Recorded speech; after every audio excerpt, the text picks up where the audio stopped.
And the whole thing is about sustainable land use, right? Yes. Yeah, Yes, that's correct. the yes. I could still change the presentation. Very good. And you're not from the University College? I thought of teaching University College, so would be student from that. No? Just a room we're in. I've never been in such a room with 5 screens. You're not so well positioned even. We got 5 screens and still you have to search for one. Well, anyway. Today, the idea was to present you with a myth.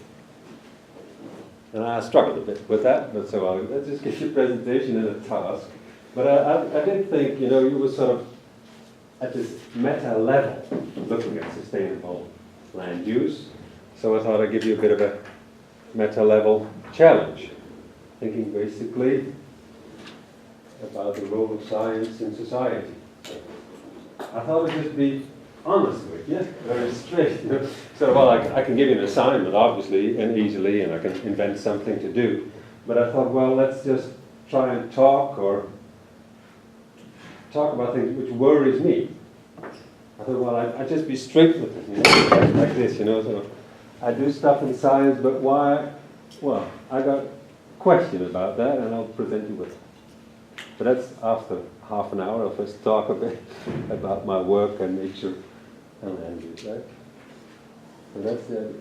Well, I started out with 5 pictures. I only brought one, but 5 pictures of an area I quite like. These are birds, a flock of birds, and you can see at the back there's dunes, and it's in the water area. All Dutch people know the modern area. I don't know. Has anybody never been in the modern area? I know, foreign people, right? So you should go there. It's all Dutch people. Who's been in the modern area? Well, there's a sort of few people who don't know whether they've been. Well, I think I titled the myth-busting channel, the thing is nature's priceless. Right? I mean, you can't buy these birds, can you? So what's the price? Yeah, this is my name. I work at the Spatial faculty. But I thought, well, let's start this off with something to do for you. I just presented a place I like. It's got something to do with nature. And can you, for yourself, think of a place which you have very positive feelings about, which you think is attractive, valuable, or important? It's just 3 quite large words, and which got something to do with nature. So it has to be a place you can mark it on a map. And we've got some restrictions, but they're very loose. Here in the Netherlands? No, you can see, it can be anywhere in the world. Just something you personally cherish, a place you like. And it has to have to do something with nature. It can be a park, it can be the Niagara Falls, it can be, anything in between. But you have a personal link. So let's just take half a minute. It shouldn't be too difficult, I think.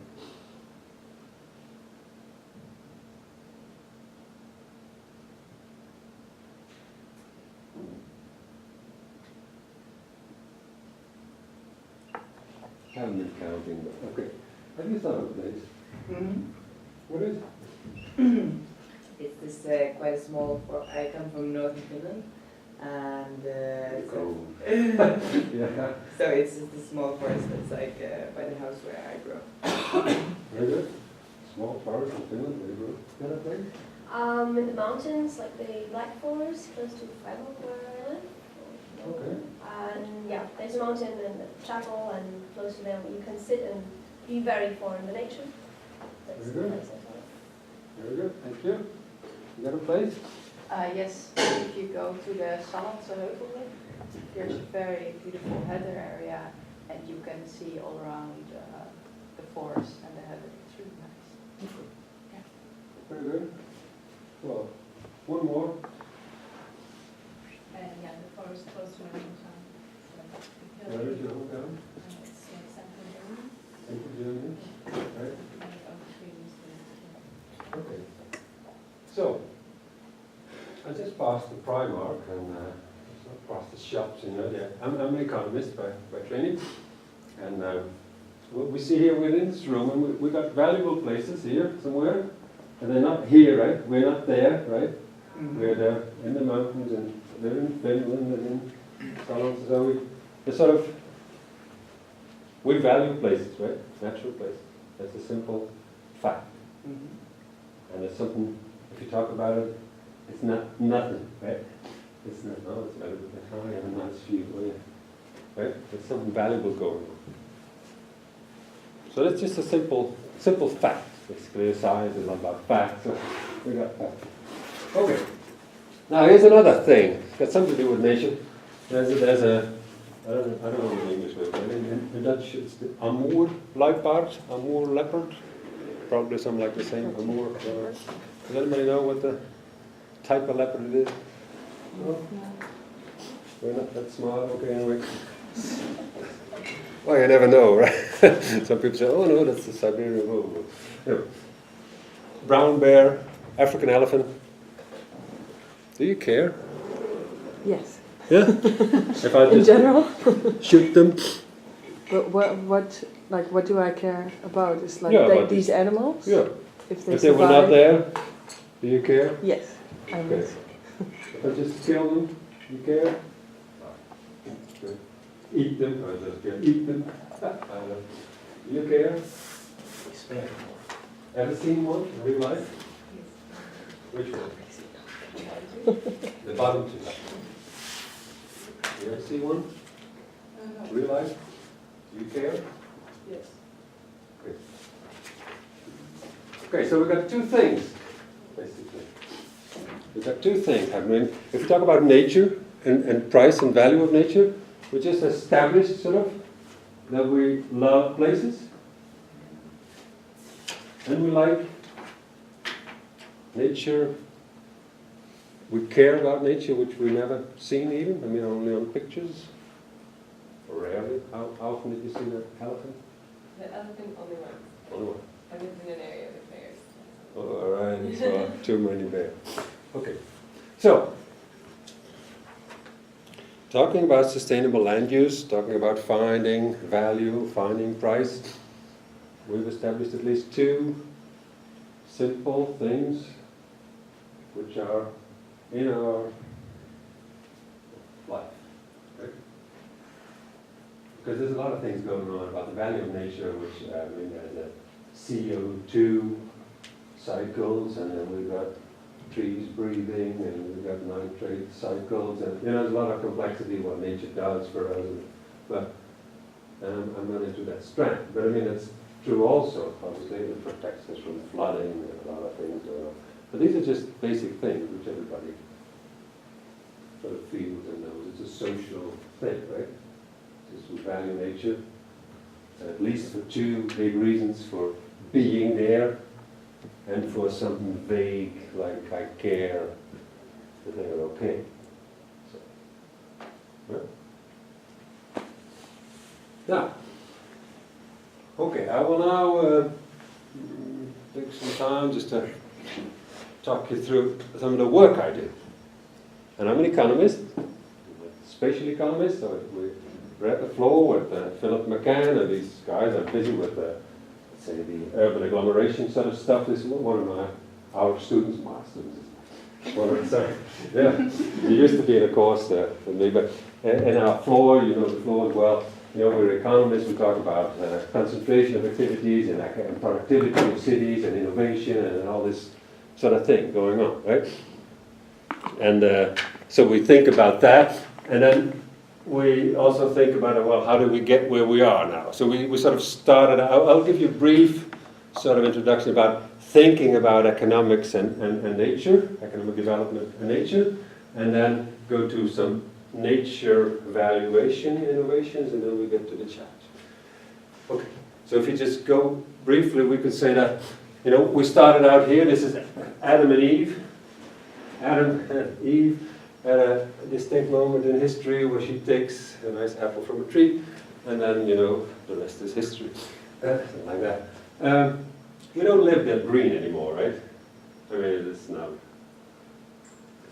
a story, right? She didn't take the apple, she was given an apple. Well, I'm sorry for wrapping this up. It's just, I don't know. I never read that close. But you'll probably be right. I don't know. But they were living very green, right? I mean, it's.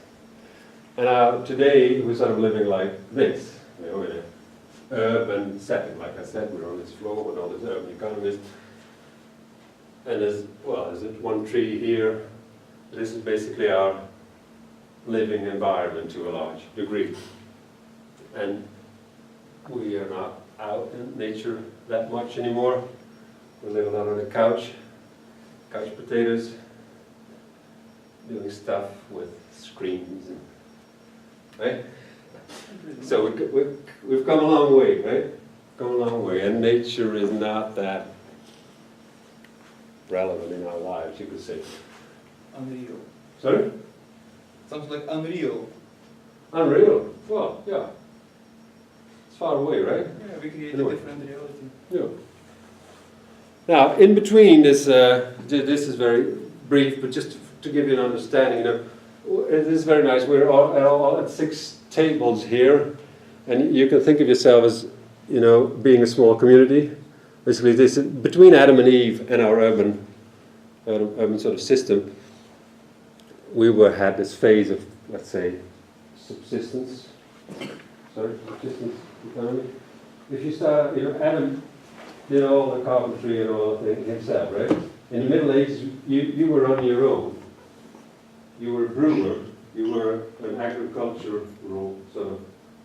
You had your own cows and your own stuff, you know, and you raised your own kids and your everything, right? And the distinct thing which we now have is that we divide labor. You don't do everything yourself. We are completely handicapped. You don't know a thing, basically. You're a student. I don't know. What can you actually do? You live in a house. Did you build it? You just had breakfast. Did you make any substantial contribution to it? I mean, did you bake your bread? Some people may do. Did you get what did you have on your bread? Cheese or I don't know. A tomato somewhere? Did you grow the tomato? I mean, we're complete fools. We don't know anything, right? To do. Or we can study, or you can say, I lost the habit, but I also lost the habit, but you know, it's an amazing thing. You're here, you're alive, and you're capable of nothing, basically. Well, this very small little thing, you know, you can contribute to some knowledge in this, you can read and understand, and then make some sort of a very, very specialized contribution to the whole thing. And I'm not trying to, you know, but it's just reality, right? So it has grown. This is what I said with these small little things. First you did everything yourself, and then you said, well, let's divide labor. I did the baking, you did the brewing, you did the sewing, and you know, so. And then you started baking, right? Then you started, and you did the same, right? So at first you were alone, then you sort of had a small community, and you sort of specialize in labor, right? And then you become a good baker. You know, efficient, low cost, yeah, you'll be wonderful. Yeah. And so you started out doing it for yourself, you then do it for 4 people. You do the same, you're a baker too. But he's the better, sorry for that. So you said, oh, I can do that table too. So now, what happens? So first we have this little community with specialized labor. Now you become very productive and you will export it, right, to another region. You're the baker for these 8. And you were the baker there. And you're growing. You're the baker for them too. You got already 3 tables, right? What's happening? What's happening to you? Looking for a new profession. Right, we got nothing to do. So we're here, we've got nothing to do. Why is it? Because other people have become very productive for us, right? You know, we're trying to contribute something back. But we're very, very mutually dependent on each other, right? We know a thing to do. We need the baker, we need everybody we need Google to do, and then we do our stuff. We never wrote a single software program in our life, probably, but we use it. And they're there, out in the Silicon Valley, helping us. It's only 50,000 people, I don't know, perhaps 2 million, but and they're serving 5 billion. So this is what's happening. Well, I already told you, I got the slide. So you were born, now in the Middle Ages you were here out on your own. Now we got specialized labor to treat your little baby. You go to school very early. We don't have one cow, we got 250, or in Americas we have 1,000 cows in one plant. We've got a new fuel sort of thing in Eemshaven. It reaches 2.5 million households, just in one action. And we've got, of course, the supermarket, very specialized, we bring lots of stuff. So it's very large scale and specialized labor. Now, if you think of land use, there's another thing I'd like to say. Because we've become so productive, we were here, Adam and Eve, let's say, they were serving basic needs. Now, sometime around here, now we're very productive in our agriculture and mining and all sort of stuff, so we do a lot of everyday things here. But mankind also has higher needs, right? We want to feel connected to each other. We want to get rid of our individuality someplace, I don't know. We can talk a lot about it. We want to be religious, I don't care, name it what it is, but if you think a bit Maslow-like, you know that it's not all about everyday sort of stuff, but there's also this higher needs area. And sustainability is basically in there, because it happens it's too short to really go into that, but if you're okay, you sort of start valuing the system you're in. You sort of wonder about the system. So sustainability is basically in this high need area. So we can see that we're sort of here, and this is how is it? It's not meant to be realistic or something, but you can see that in our land use, we're sort of moving towards valuing other stuff than we used to do. And we're sort of trying, and we could say that this sustainability, we get more yellow, we get more higher need. So we could see nature protection in that area, we could see all sorts of tourism in this sort of thing that you sort of, it's not only about mining and agriculture, but it's also something like, okay, how are the leopards and so there's I'll briefly talk to some basic things, basically economic development, human development. And there's one final thing I think you need to understand if we talk about valuing nature. A lot of things that have to do with sustainability is about micro and macro. That's the individual and macro. Because in the Netherlands we lost a lot of biodiversity, and around the world we lose a lot of biodiversity. But there's no Ku Klux Klan, basically, or terrorists, or busy ruining nature. It's nobody's plan to ruin our nature. It just happens as a result of a lot of micro actions. Because if you talk generally to people, other than with Islam or other things, generally everybody likes nature. We had no row about you like your place, you like your place. It's okay. People like natural places. Nobody thought about thinking, oh, you shouldn't like elephants. It's not a thing to do. So, it's common, right? It's just a... So the big thing is that we worry about nature, but it happens. It happens as a micro thing with large, and then we look at the system. It's a higher need thing. We don't like this. The elephants going extinct. We don't like this. We don't like that. I like the view, or I like the forest in Finland, it's a lot of tiny little place. I don't like it if they come to chopping down all the trees, But when you were back in history, you thought, oh, it's okay, we need it for the fuel. It's okay. Well, where are we now? Now, so that's the big picture. Now, I will tell you a bit. So we're in this setting, I started out with these nice little birds, and a lot of my work is basically not about nature as such. It's about nature on meeting tables, where decisions are made. So it's not basically, I'm hardly ever out in the field. We're trying to make better decisions, incorporating these values which we just talked about. So you put value on nature, I put value on nature. a number value. Number of values, yes. It's like an economical value on a nature. Yeah. But not in monetary terms, I will show you. No, But just value, right? Okay. Yeah. I'm curious, I didn't You're say curious. anything. No, it's okay. I didn't mean to. That's very good. Okay. Well, so in my career, I did several things. I do a lot of projects, and I'm very busy with lots of things. But concerning pricing nature, I basically did 3 things, and I'll briefly show you, and then we'll go to this for a little chat. Now, the first thing is about what I started out with, was with this sort of elephant, leopard, brown bear sort of thing. So it's biodiversity.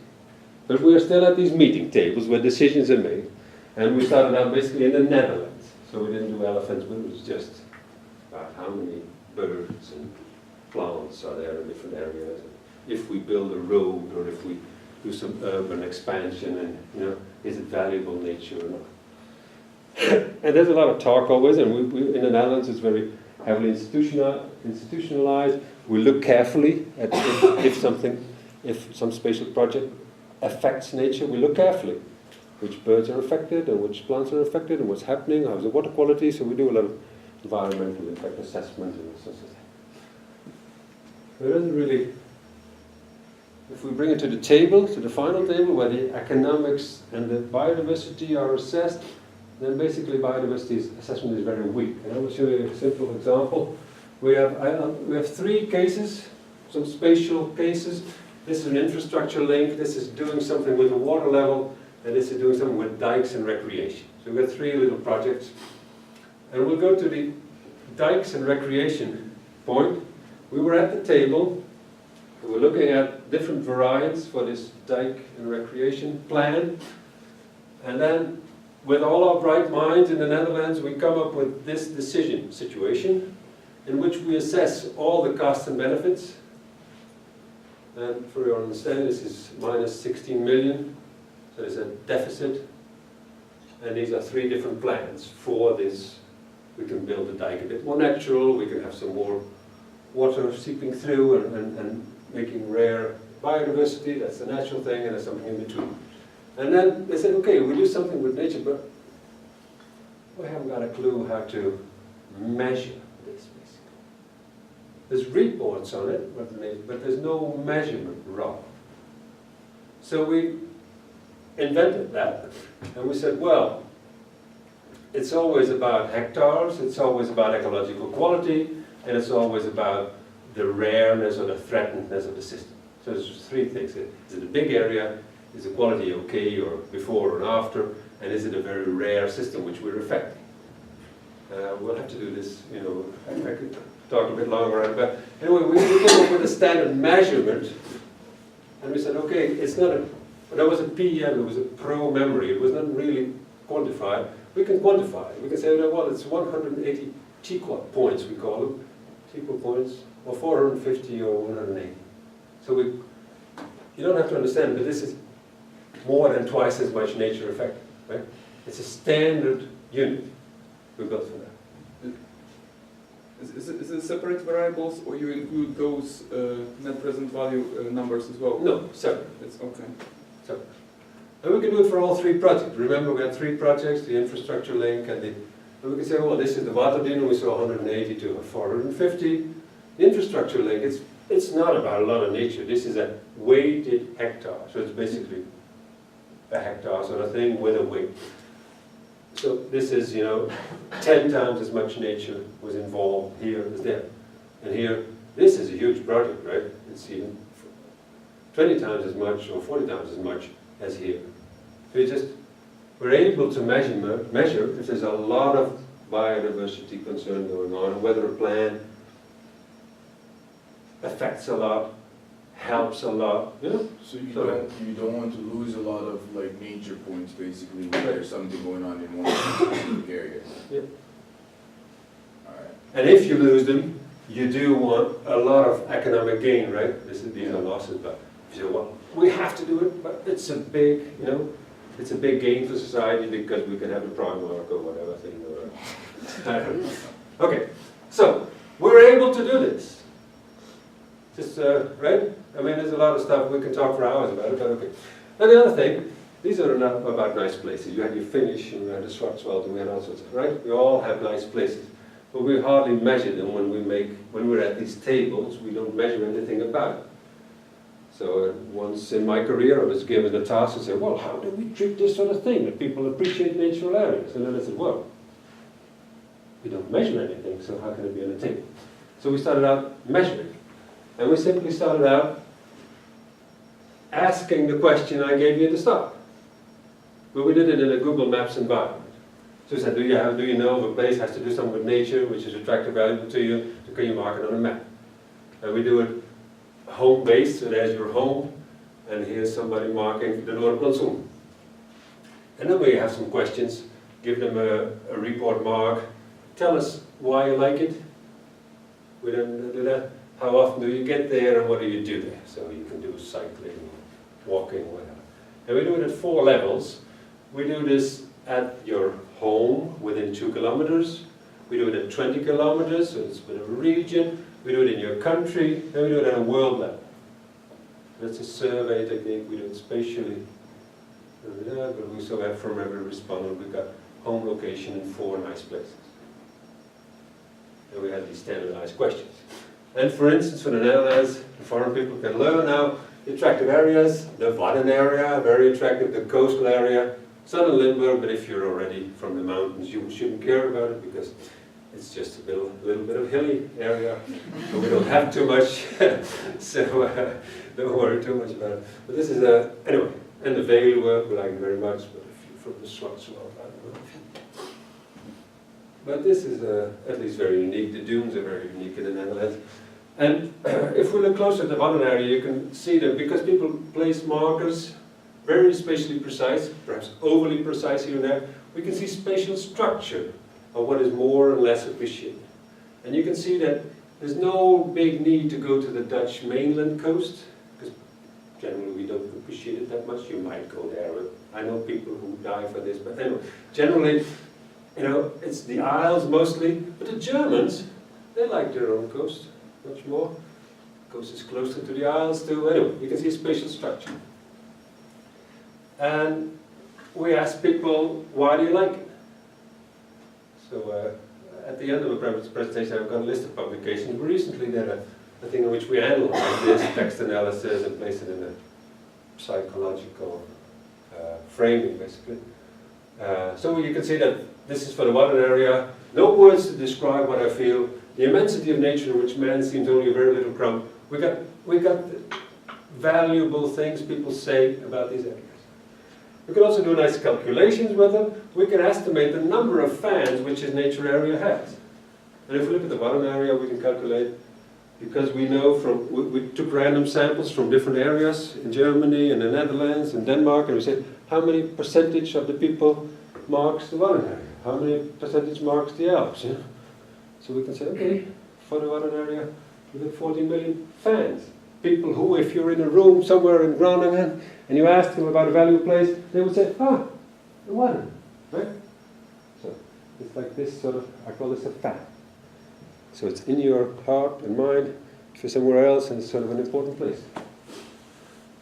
So it brings us to the third innovation. Once we did this for a while, asking people, and it worked, and they could mark places, and they could tell us valuable things. And then we said, well, isn't it tough that you are sort of in the Netherlands, and perhaps you stay here, join the club in the Netherlands, but you will always have something valuable in Finland, right? It's still in your heart. And we all know that you traveled somewhere, you develop a connection to an area, I've been to Kenya once, such a lovely place. And then you're 20 years here, but you still like it. I mean, so we say people have got a connection, we don't see it, there's no behavior. Well, once every 20 years or once every year, but it's more important in their well-being than in their behavior, so can't we do something with that? So we have people marking these places, we say, well, can't we build communities? Online communities for different areas. So, if I like the one area, and you like the one area, I don't know what you like, but we both mark it. I said, I could send you a message, right, without knowing who you are. I mean, because we're both fans. It's like the Bruce Springsteen or the Michael Jackson fans. We know we're both fans, right? And we're connected. We don't know each other, but we share a valuable thing, right? So can't we connect? So we thought about this for 3-4 years, and we built something, and it's like this. It's Green Mapper, in which we are able. I like Bergen. I've been there once in Norway. I like the area, and this is at the south point of the city of Groningen. It's a nice area. People like it, and we got 22 fans here now. I think it's a little bit more. There's an area. People mark it. We make a cluster out of it. So, and you can send a message to the cluster, so you can connect. I can connect to you without knowing. I can send a message to this area, to the fans in this area. You can discover new nature, and you can also be a fan. You click on it and you're a fan. So first we started out with this questionnaire sort of thing. You can have, we ask you for 4 places, but you can be here a fan of 20 places. It doesn't, just a place you connect. And you can be reached if something's going on. If you want to build a road through it, you can be reached. You may not be in Finland anymore, but you can be reached. We thought it was an important mechanism. So, yes, we can price and value nature. And we can measure the amount of impacted area. How natural and biodiverse is it before and after? That was the nature points, right? The typical points. And yes, we can measure systematically, without spatial problems, high-value nature-related land use. We can. We just did. I mean, you can go to our software, but we can. And we can even connect and reach fans or friends of different areas without spatial distance problems. We just connect. So these are 3 things. We did. And then it's like, what is my honest question to you? And my honest question is, why are we so slow? And I work a lot with I'll tell you about myself. No, I have a question though. Are you really reaching though the people that actually put value into nature though? Since you just said we create our own reality and more people are sort of like couch potatoes, given our generation that all these innovations and technology, on their phones and computers and laptops, etc., etc. But then again, so nature is now really high on the agenda. So most people that actually make use of nature in these spatial areas, that these are people that probably they don't use the internet as much. I didn't recognize that because when I asked her, she had a place. I didn't ask you. Sorry for that. No. They all had places they liked. So it's not my experience. I mean, I once met a taxi driver who said, "Oh, nature, I don't know a place." But I mean, it's, let's say 2 in 100. Most people, they just got places where they like. The other thing, how high is it on your agenda? That's a different thing. But it's a sort of, it's a sort of public good. You value nature, but why? You don't go out on the streets and factor it or something. But if you talk to, if we look at what people say, it is very valuable to a lot of people. Not everybody is said to the same extent, obviously. Okay. Well, we could talk about anything, and if you don't like the challenge, we do something different. I don't care. I mean, that's up to you. But I was sort of wondering when I looked at this stuff. I'll tell you about a bit about this. And I mean, we are here. Who doesn't have a smartphone? I mean, does everybody have a smartphone? No, I don't. You know? Okay. So, 90% somebody has a smartphone. How long has a smartphone been around? I don't know. I don't know, 4, 3, 4 years, I don't know. Well, obviously the first version, but before it was common, that everybody had it. Who's using WhatsApp? Who's using WhatsApp? I think it's there for 2 years or something, 1.5 years, maybe 2 years. Wow. We have some early adoption. Well, yeah, but there's always a difference, right? When did we invent something and when it was Spread. we still, and we say WhatsApp, it's a startup firm. It's worth billions already. But I mean, it's so fast. Some things are going so fast. And I'll tell you about the biodiversity points. I started out with this in 1996. And we had a successful report. We printed, I think, 600 books, and it was very successful, I thought. So I thought, well, okay, it'll get along. It didn't work out. Well, it was used to some extent. We published a paper on it in 2000, we did a PhD in 2006. We reinvented them in 2009. This is 13 years later. And I thought, well, now it'll be going. We're sort of with a solid institute. We wrote a nice report, Netherlands Environmental Assessment Agency, 2009.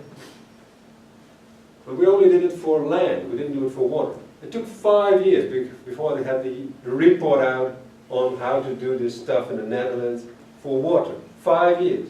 Can you think of WhatsApp? Why does it take 5 years to do such a silly little thing? Making it able, we've already figured out how to do it, but then you had to do the Netherlands, you had to make sort of a report on how do you do it for water once we did it for land. It's a silly little thing. You can do it in 2 months. It took them 5 years before they sent a report. And then I thought, well, I don't know if it'll ever be successful. I sort of gave up because scientifically you sort of invented this stuff, and now there's a pickup. Past year, I'm involved in all sorts of projects, and there's all sorts of we're building a nature point calculator, and finally it's happening, basically. We still have to see the real success, but there's a lot of parties now involved in trying to do this in the net. 20 years, and we figured it out in 1996. Okay, another thing. We got this tiny little thing that we say, okay, we ask people about their places, right? So we built this Google Maps software, and we said, well, the first thing you need to do, you need some 50 to 100,000 people answering this, right? Because then again, in the Netherlands.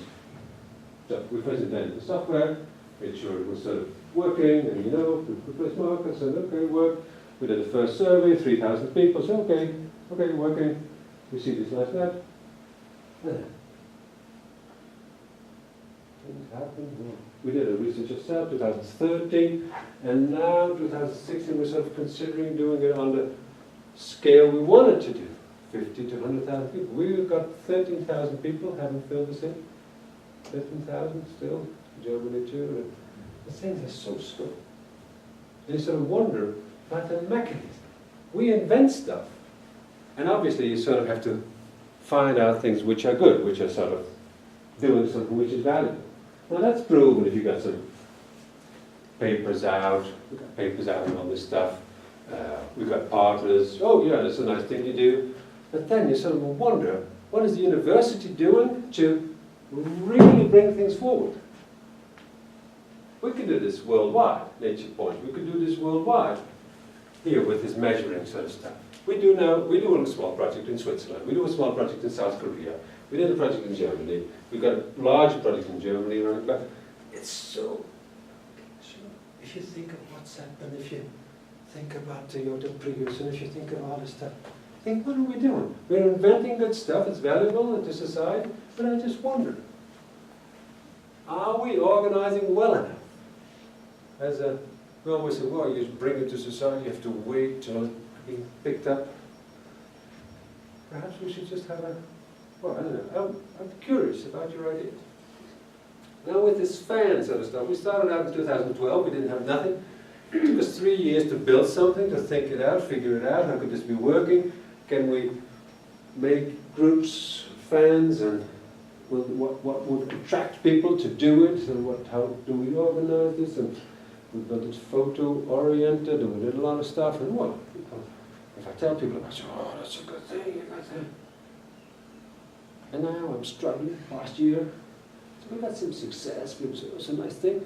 But come on, we invented it to be 1 million people in there worldwide. We still want it. I mean, I'm working daily on it, so don't be disappointed. I mean, we're working on it, but I just wonder, why is it so slow? Are we organizing well as a university to bring society back? Now, that was my question to you. Because I thought, well, I can tell you, I could talk for 3 hours about what I did and why it didn't work, but you're sort of fresh. You're interested in sustainable land use. We got 3 innovations here. And I got a question. Why are we so slow? Can't we speed up innovation? How? You can think about this one. Why is it so slow? You can think a bit about, can't we speed up?